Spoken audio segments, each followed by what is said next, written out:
Welcome to the Biz Bash podcast, where we make biz strategy a piece of cake. I'm Elizabeth. And I'm Cami, but you might know us better as Eliza and Calligraphy and Cami Monet. We want to help you, our fellow stationers, artists, and calligraphers, confidently build a profitable and personality-driven creative biz. We're here to share our honest-to-goodness advice and actionable strategies for ambitious artists. So put on your party hat, quit being a procrastinator gator, and let's get this party started. Hello, everybody. Welcome back to the Biz Birthday Bash podcast. We are so excited to have a wonderful guest with us today, Loren of Captivating Calligraphy, and we are going to be talking to her all about planning for maternity leave as a small business creative. This is something that Cami and I get asked about a lot, but Cami and I are not moms, not yet anyways, and so we thought it would be best to obviously bring an outside perspective to enlighten us on this topic and the most strategic ways to plan for maternity leave. So a little bit of history on Loren. Her business, once again, is Captivating Calligraphy. I am truly awed by everything Loren does. She does more of a traditional hand of calligraphy in terms of being closer to copperplate. And when I first met Loren, it was at a live calligraphy event years ago through Michelle of Lamiga Events, phenomenal wedding planner in the Atlanta area. And I remember sitting down and we were doing these basically ceramic tiles that were going to be coasters for people, and we were personalizing them.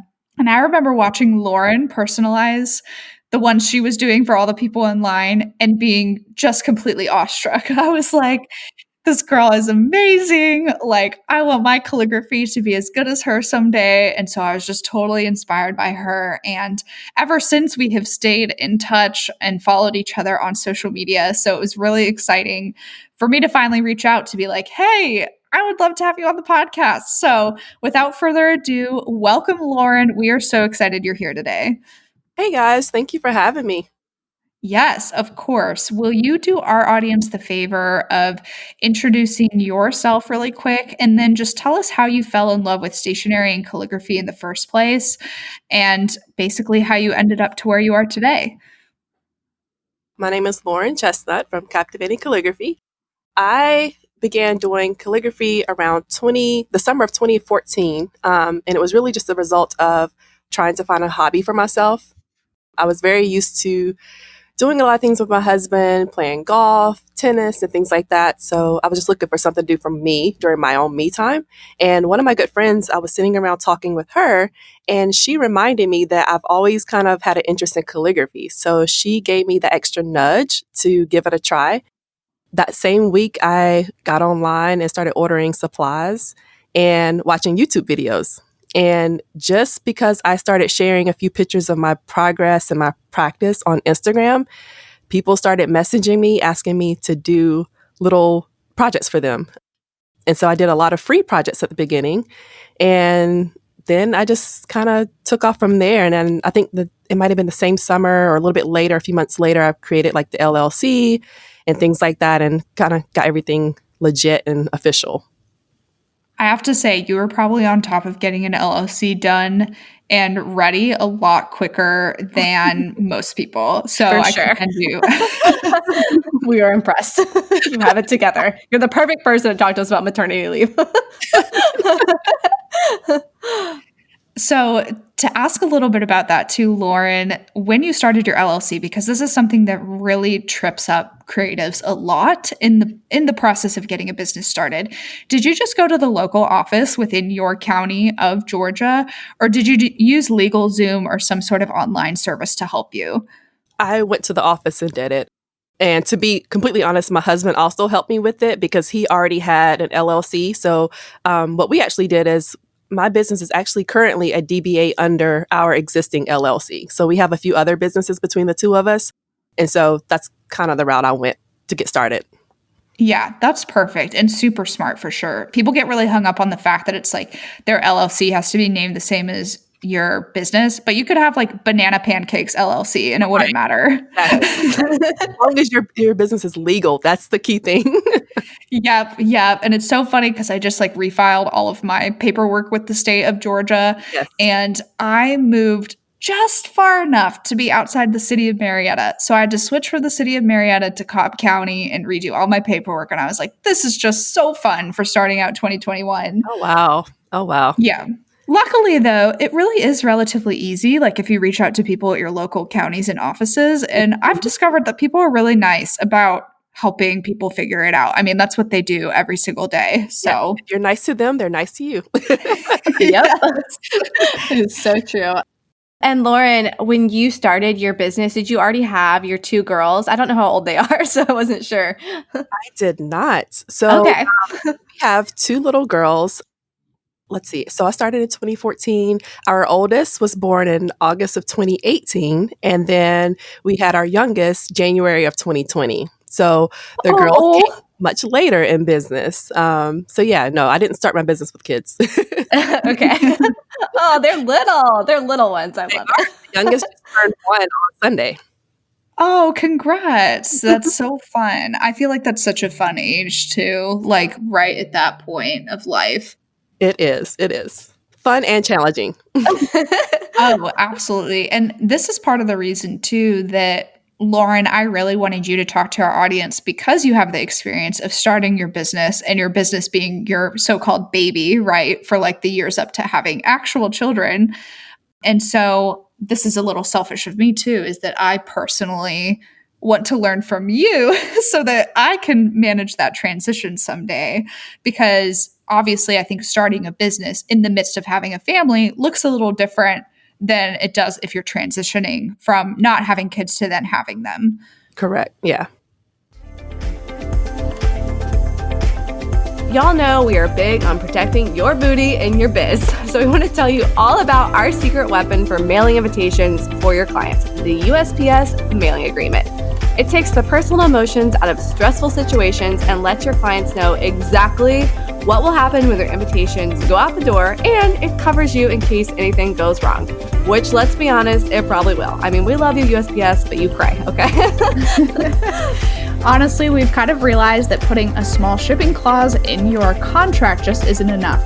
Trust us, we know from experience, there are just too many things that can go wrong when mailing. Things like Ripped flaps, scuffs and scratches, mishandled envelopes, postage snafus, lost invitations never to be seen again, and rabid, overprotective dogs. Okay, that was a little bit of a stretch. Calm down a little bit. Okay.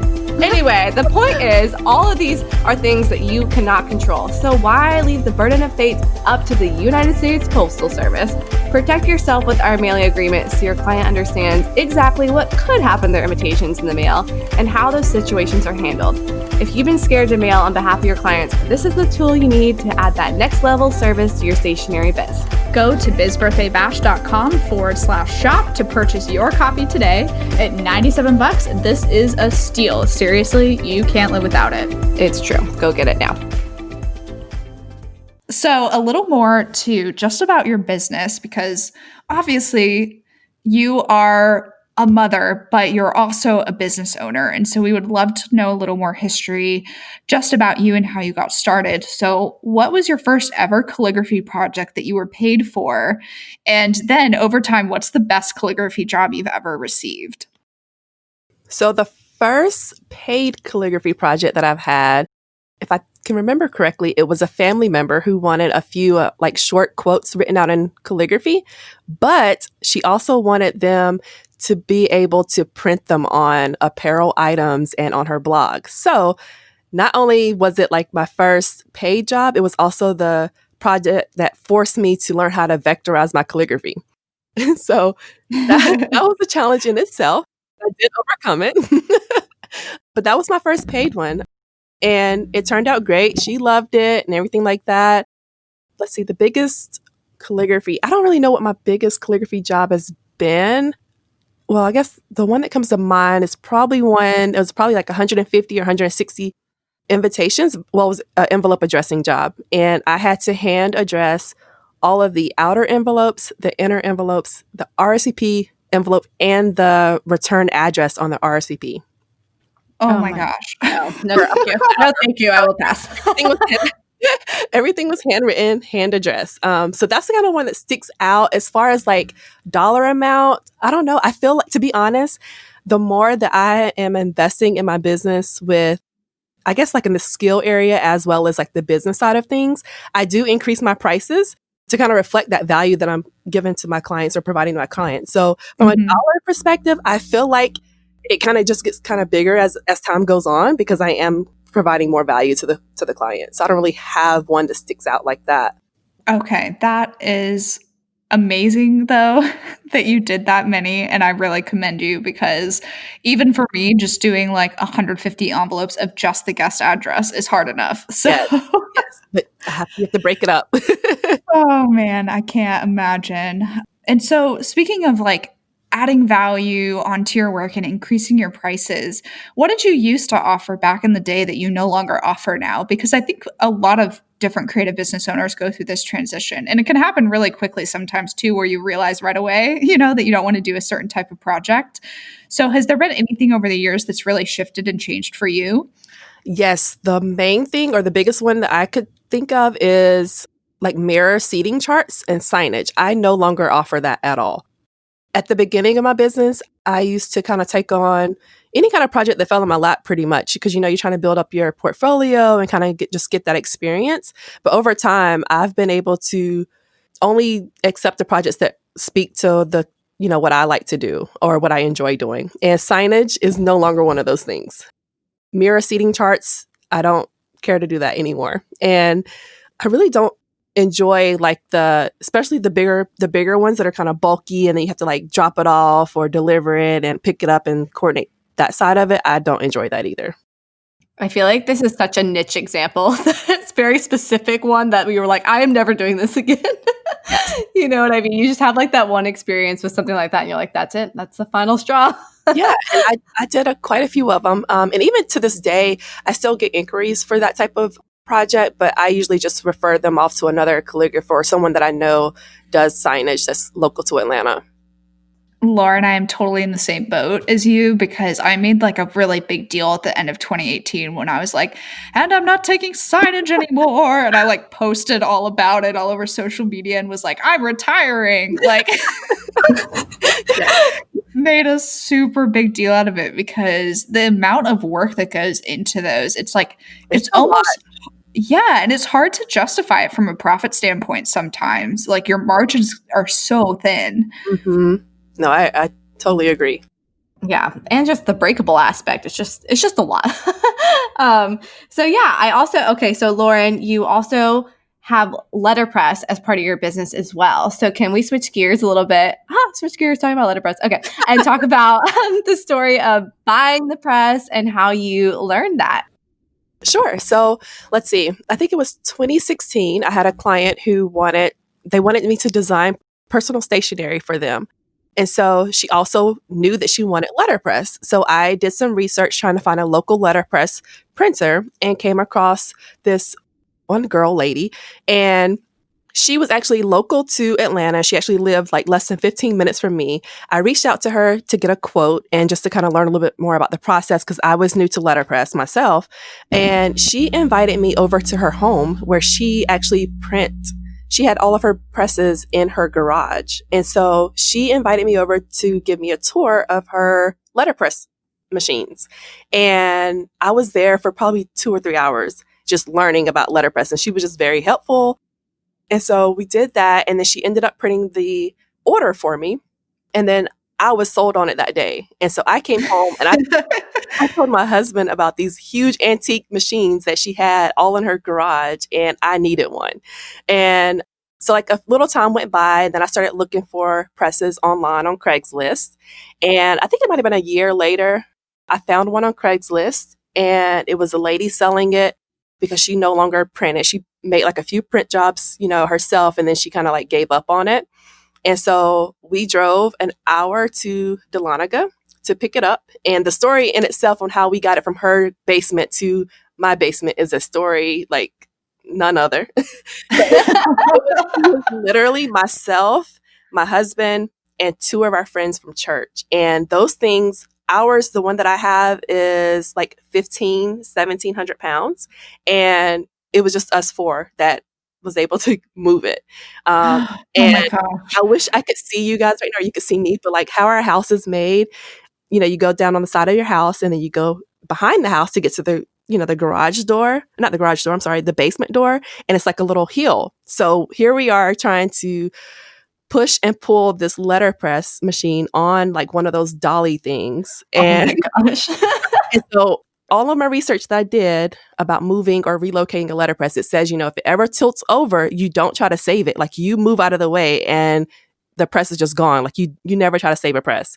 And so it actually started tilting over on us. And my husband like stopped it from tilting over. I don't know how, but he stopped it from tilting over.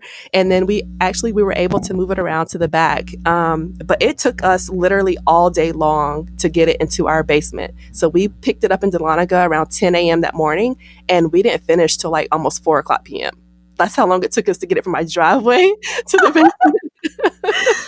Oh my gosh. My goodness gracious. Like I can only imagine. I have read the craziest stories of people taking out their door frames, like crazy, doing all sorts of stuff. And I mean, that's how passionate people are about letterpress.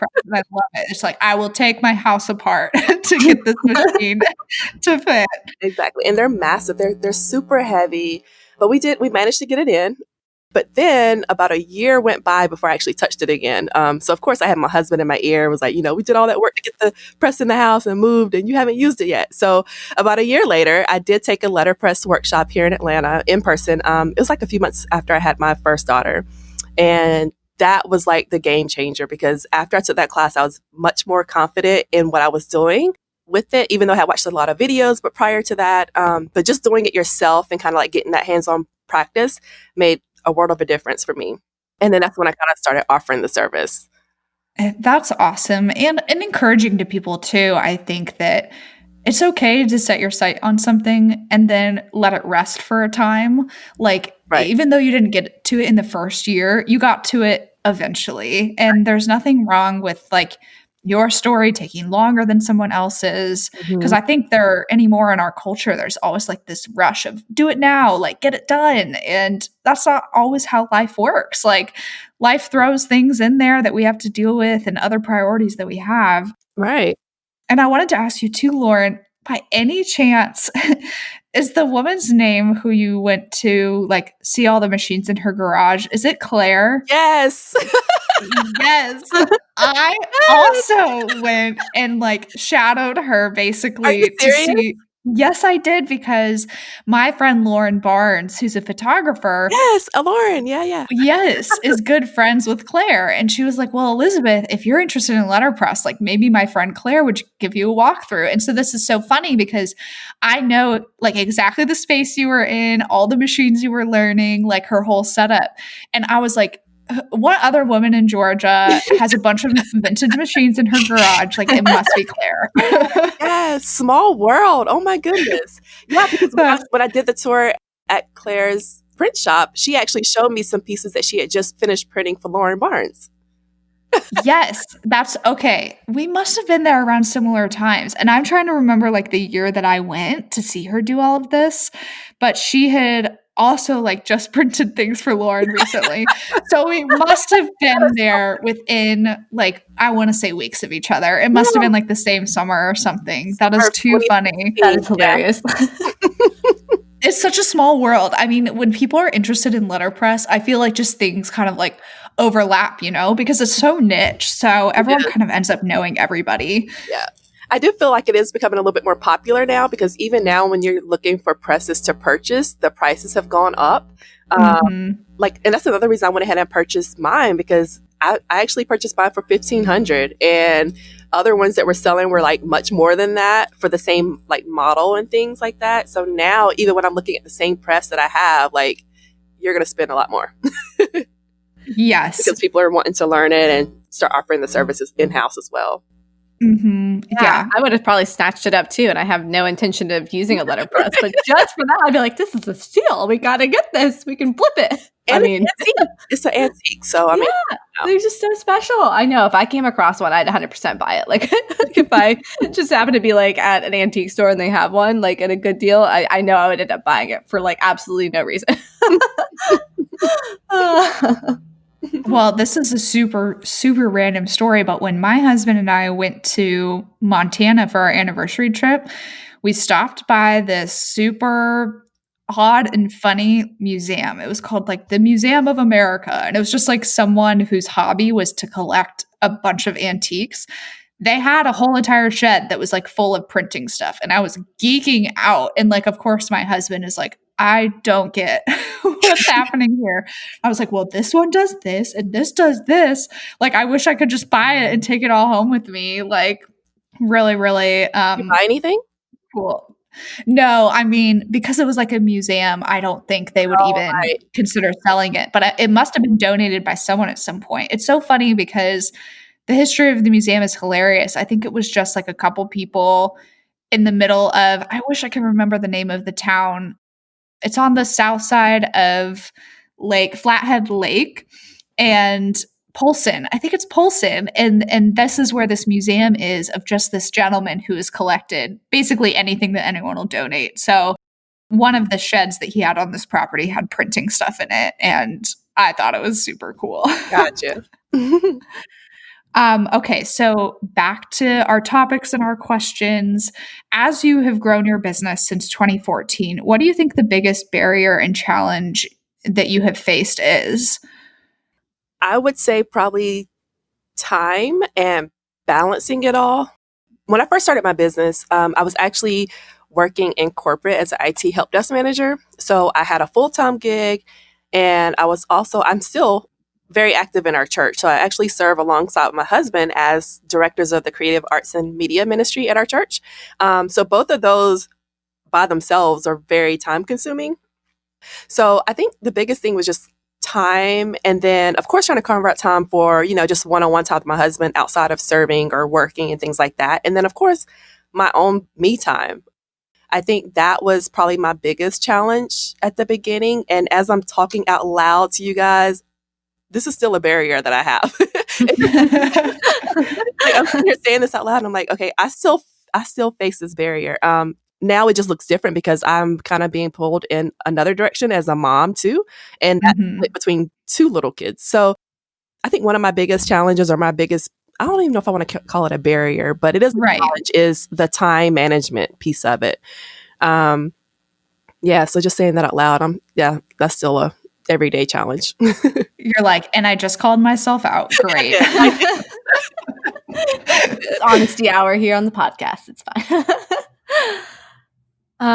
So it's a perfect segue into like getting started talking about planning for maternity leave and being a mom and a business owner at the same time. Like, first of all, I just think all moms who are business owners, well, moms in general, but just who are business owners as well, are like actual super powered women. Like, I just do not understand. Like, I'm just like blown away by how like they even do it all. So it just like absolutely fascinates me. So when you had your first baby girl, what were some of your biggest fears into going into that maternity leave, and how your business would manage through that? I think it's exactly what you just said. How is CC, Captivating Calligraphy, going to overcome this leave? I think I question a lot, like how long could CC continue on at the beginning? And then, I don't know, I think my biggest fear was just the unknown. Like, there's so many uncertainties, period, in life. But then when you add on top of it being a mom to a little one that you've never done that before, you don't know what it looks like, you just don't know what to expect. I think that was a lot of kind of anxiety in a sense. And then, like, how do I split my time and contribute to my business? Because I'm still building it at that time, and even today I'm still building it, and then also carving out enough time to be a stay-at-home mom. Because I also, when I found out that I was pregnant with my oldest, my husband and I also made the decision that I would not return to work after my maternity leave. So my maternity leave actually turned into becoming a full-time stay-at-home mom. So that was a whole nother challenge in itself. Right. Full-time stay-at-home mom, and then unbeknownst to you, also like full-time business owner, basically. Yes, exactly. So it was 2 for 1 in that situation. My fear, to be honest, it never was like surrounding the money or the financial side of things, because thankfully, my husband was working and he was able to provide. And so like we really didn't we really didn't lack anything, even though I lost my full-time salary per se. Mm-hmm. So I am very blessed, and I am aware of that I didn't have that part of the stress to also think about. It was more so just me getting my business off the ground and like where I really wanted it to be. So that was my dilemma, is like, how do I do that? How do I take my business to the next level while also not dropping the ball on my role as a wife and as a mother? Mm-hmm. Yeah, it's almost like you're hitting pause for a little bit, and it's different than any other job, because when you hit pause on your own business, there's no one else there to like To keep pick it up going, Yep. pick up the pieces, like, in other jobs. So it is like that fear of the unknown. I completely like understand what you're saying about that, because like that would be like my fear too. It's just like I literally have no idea what life will look like. I can't even like plan for it, 'cause I don't know. Right. It's very exciting, but yeah, when you hit pause, there's nothing there, no one there to pick up those pieces. Yeah. And I think it also depends on like what stage your business is in, because, like if you're at the very beginning of your business, like more than likely you don't have the finances to, hire out the VA right away and things like that. Those people and those team members that can pick up the slack for you. So you're pretty much a one-man show. And then, of course, if you've been around a little bit longer, then it's possible that you can hire out the VA and some bookkeepers and things like that. So I think it just depends on what stage your business is in. Yeah, that's an excellent point, because I think as I think forward into the future, do I want to have somebody who is doing some of the day-to-day things in my business when I go on maternity leave in the future? Or do I just want to take a break for a while, if I am still a one-woman show? So those are really good things to consider for sure, depending on your situation. Right. So, are there any recommendations now that you have done maternity leave twice? And I'm assuming the maternity leave for the second daughter looked very different. What recommendations can you make for members of our audience that are planning maternity leave, or maybe in the middle of maternity leave? I would say to think about what you want your maternity leave to look like. How long do you want to be on maternity leave? And are you even willing to do any of the day to day? So for me, the first maternity leave that I took, I pretty much shut things down while I was away. And I think that's okay too. And then some people, they want to continue taking on clients and things like that. But for me personally, I just shut it down. I made it very clear and communicated with my existing clients, and my out of office spelled out everything as well. So like if they sent me an email or received an inquiry wanting to work with me, I let them know, that I'm on leave, when they can expect me to be back in the office, and things like kind of like next steps. And I think the important piece is just setting expectations. So I think first you have to think about, what do you want your leave to look like? For me, I want it to be all in and very engaged with adjusting to our new daughter. And so that was just most important to me at the time. Mm-hmm. And then I think for the first daughter, I want to say it may have been 6 or 8 weeks. I can't remember. But usually it's like around 6 to 8 weeks, typically anyway, in corporate. So that's kind of what I kind of base my time on. The second leave, yes, was much different, only because I actually gave birth to our youngest in January of 2020, which was right before they actually declared this whole thing being a pandemic. So Yes. I was already on maternity leave. And to be honest, saying this out loud too, I haven't officially returned from maternity leave, to be honest, because I never like announced it, hey, I'm back or anything like that. Okay. But for me, the pandemic actually was a little bit of a blessing in disguise, because it also allowed me to have extra time with adjusting to being a mom of 2 little ones. And then also my husband, he's been working from home the entire pandemic. So we've just had a lot more family time thanks to the pandemic as well. Yeah, I mean, your second daughter really timed her arrival. Great, huh? Right. And it's pros and cons to that too, as with anything. But I think for the maternity leave, it did look different this time, only because it was kind of, again, a lot of uncertainties. And even though business did slow down quite a bit in 2020, again, I think I'm trying to focus on like the positive of it from a family perspective, if you will. But as you guys know, a lot of people from 2020 rescheduled and postponed their weddings to 2021. So 2021, like I pretty much came out the gate running full speed in 2021. And it's like Yeah. our third week of the year. So I feel like I'm kind of backing up for 2020. Yeah, and I've been seeing all the reels that you've been doing on Instagram lately with your letterpress, and I love them. I'm trying to get a hang of the Instagram reels. I know. Yeah. They're a doozy. Yeah, it's so funny because it's like once we're in like upper 20s and 30s, it's like this doesn't come as easily as it did when I was in like high school, learning something new or something different. Now I'm the one that feels like a grandma, and all the kids are like, it's easy. It's easy. Just do this dance and you tap this button and it's great. And watching videos on how to do it. Yes. I know. Okay, so Loren, also when you were preparing for that maternity leave and making that decision, how soon in advance were you like letting your clients know, like, hey, I'm going to be gone these days, like XYZ date? How soon were you letting them know that? So with my first daughter, I think I started my maternity leave with her probably 2 weeks, actually 3 weeks before my actual due date. So it was probably at least a month and a half before that when I started like reaching out to my clients and letting them know what was coming based on my due date. Because even with that, that's unknown because you may or may not, have your child. Yeah. Everything's unknown.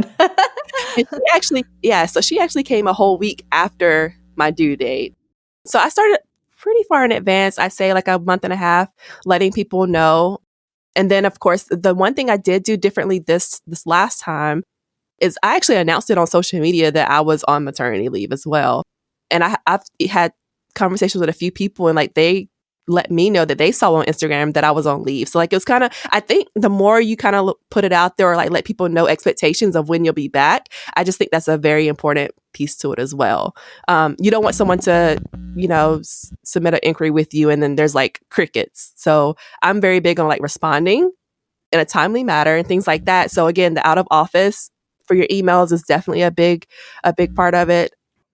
Okay, and so then, like mentally wise, like I'm just trying to think like what I would be like, and when you first have your baby and you're just like so overjoyed to be a new mom, were there ever points where you're just like have a panic attack, and be like, oh my gosh, my business, like what do I do? Like where even though you're on leave and like you're not supposed to be working, where you just felt like you needed to hop in, and like how did you deal with that, or is that not even a thing because you're just so excited to like have this new baby? I don't know.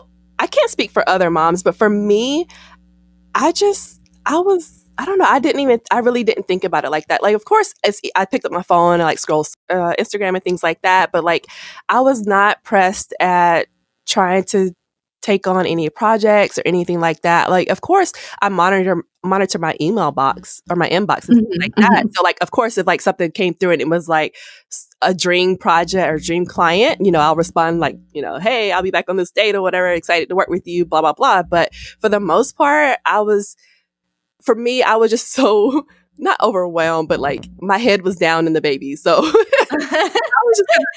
You're in the trenches. Yeah.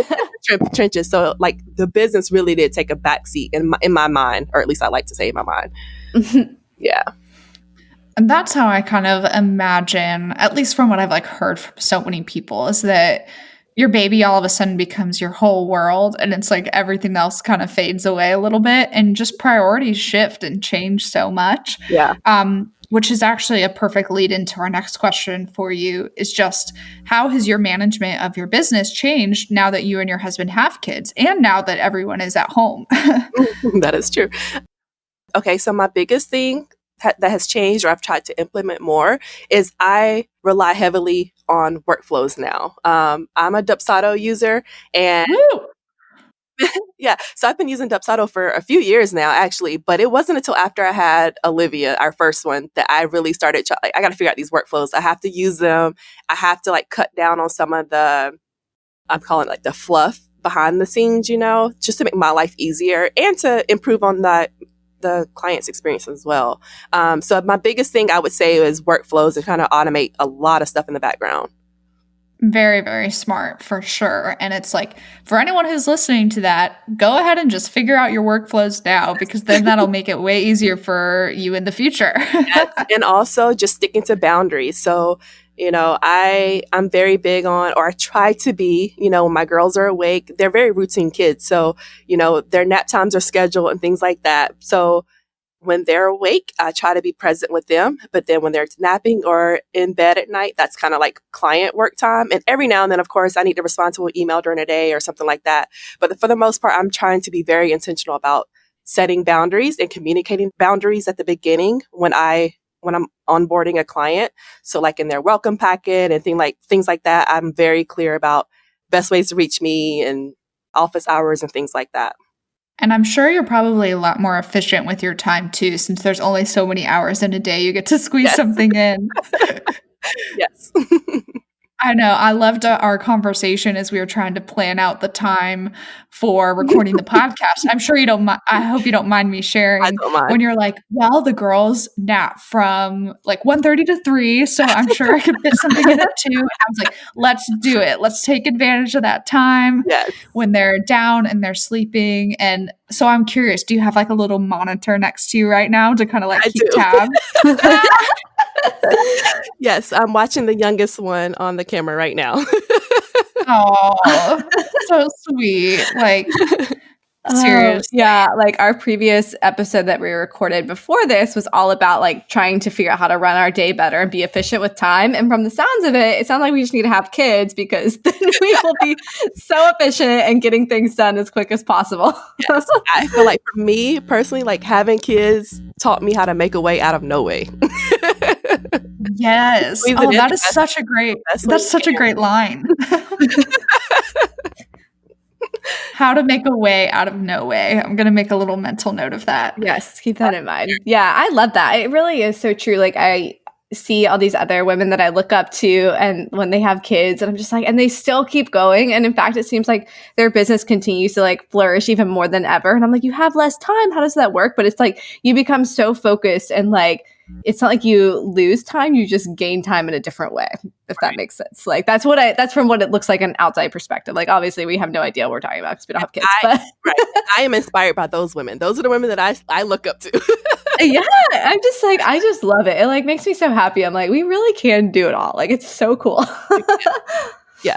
And my husband, he's good at reminding me like, you know, the last whatever challenge or whatever it was at the time, you know, you kind of doubted it or questioned it, but you figured it out. Like you got it done. So I feel like motherhood's the same thing. You know, it's brand new. And even though I have 2 little girls now, it's like every day you're learning how to overcome every single day. Yeah. There's always something new, right? So now with your husband, he's been working from home. Is he going to be not working from home in the future? But would that kind of shift things for you too? So I really don't know. I think right now they're going to stay remote, but even if they go back into the office, he pretty much can do whatever he wants to do. So yeah, I'll still be at home full time with the girls and I will continue working around their nap schedules.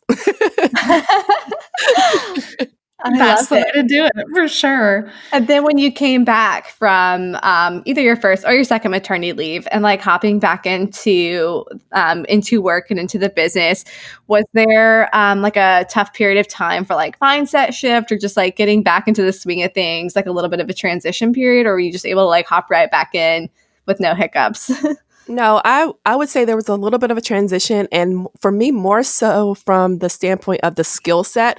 So with calligraphy, like, and Elizabeth, you know this too, like, you know, if you don't pick up a pen for quite some time and you go back to start writing again, like I just felt like I was off. So there was a little bit of a transition period of just kind of practicing and like carving out time and being more consistent and disciplined with the practice while also trying to perfect the craft. You know, you could book your clients, you know, all the time, but at the end of the day, like if your craft is kind of suffering, then you're going to stop booking clients. So yes. I just had to get back in the swing of things with that and just being more consistent.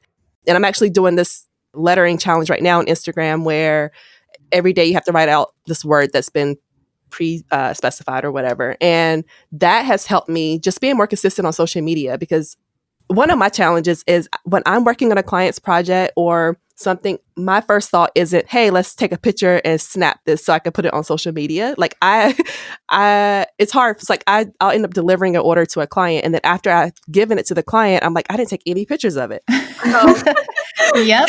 But again, like most of my clients are from Instagram or like word of mouth referrals. So if I don't have pictures to like show of my work on Instagram, it's kind of like they don't know what I can do and things like that. And a lot of people, they'll go through your Instagram and they'll pick something that they've seen you've already done, and they want something like that or like this. So I'm trying to do better with being more consistent and being more present and things like that on social media. So just that mindset shift a little bit, just perfecting the craft, and then also just being consistent on social media and staying in front of people.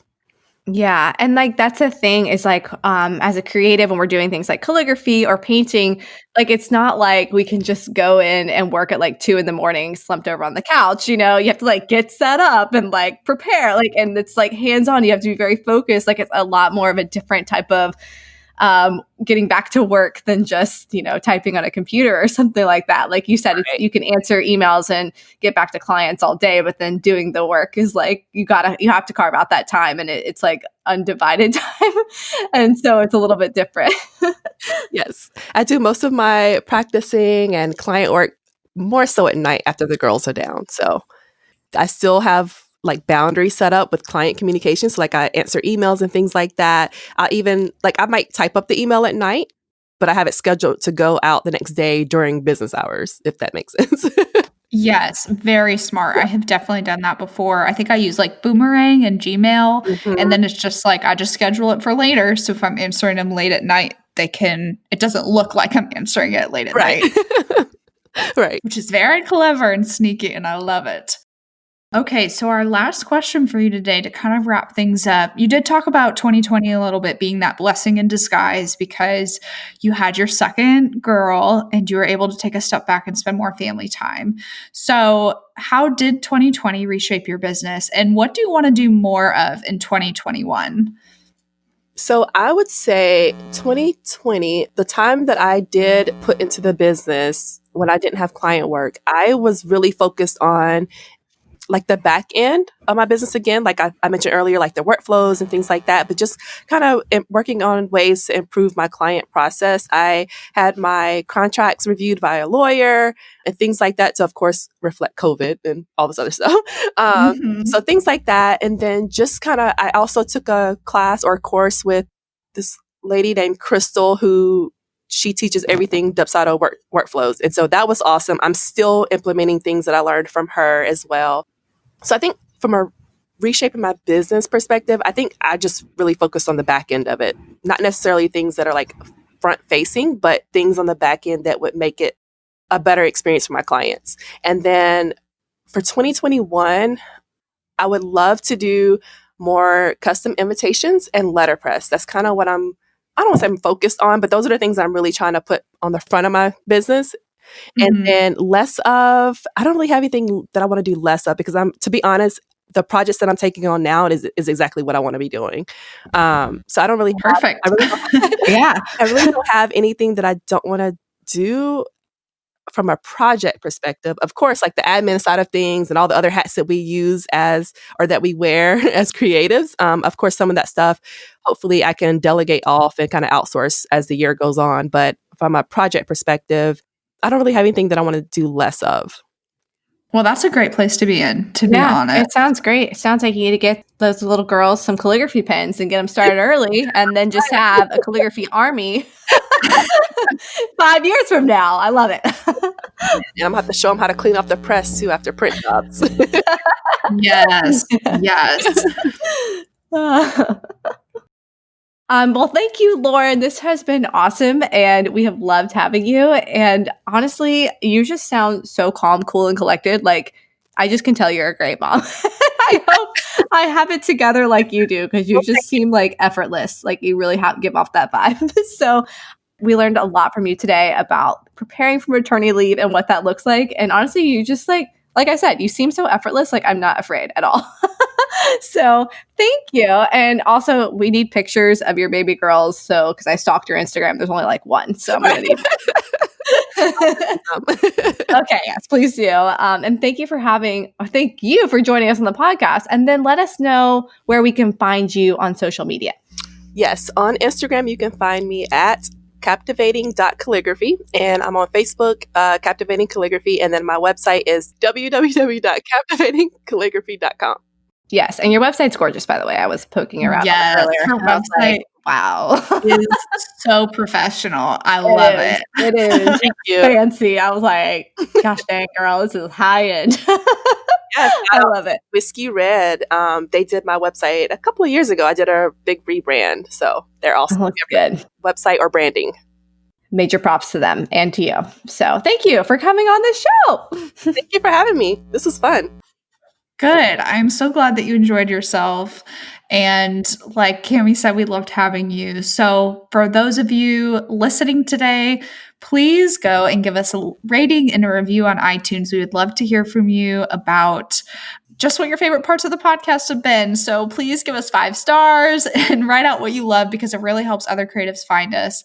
And then for those of you who do have questions, you can go to bizbirthdaybash.com. And if you scroll to the bottom of the site, in our footer is a little button for Q and Cake. And that is where you can drop questions for us to answer on our Q and Cake episodes. Or sometimes we make them into full-length episodes, depending on how in-depth we need to go on certain questions. So those are a little bit of housekeeping things. But once again, Loren, thank you so much for joining us today. Thank you. And we will see everyone next time. Thanks, guys. Bye. Hey there, fellow stationers. Are you creating custom invitations and still sending a lackluster contract that's hacked together with Google searches and generic templates? We've got you. We've created a custom stationery contract written for stationers by stationers, and it is lawyer reviewed and approved. #LegalRockstar. The custom stationery contract template covers every stationery snafu, protects you and your client's interests, and sets up an expectation of professionalism. We've combined our previous contracts as well as years of experience to bring you a contract that covers your booty and your biz. Become a put-together pro and breathe a sigh of relief knowing that you have a contract that is easy to understand and avoids confusing legal jargon. The custom stationery contract template is only $297, which is much less than what you can expect to pay anywhere else. And it's written by 2 gals who have seen it all. Spoiler alert, it's us. It's time to do things right. Go to bizbirthdaybash.com/contract to purchase and download your copy today. And as a special treat, use code PODCAST2020 to get $20 off. And that's podcast all caps 2020 to get $20 off. Woohoo!